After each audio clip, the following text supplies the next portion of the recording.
அஸ்ஸலாமு அலைக்கும் வரஹ்மத்துல்லாஹி வபரகாத்துஹு. அல்லாஹ் தஆலா பல வழியில நம்முடைய பாவங்களை மன்னிக்கிறான். அதுல ஒரு வழியை நான் சொல்லவா?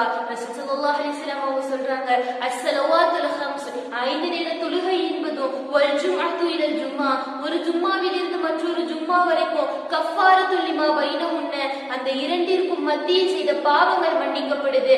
ஆனா ஒண்ணு, மாலம் துகிஷல் கபாயிர், அதற்கு மத்தியில் அவர் பெரும் பாவங்கள் செய்யாமல் இருக்கணும் அப்படின்னு ரசூல் ஸல்லல்லாஹு அலைஹி வஸல்லம் அவங்க சொல்லியிருக்காங்க.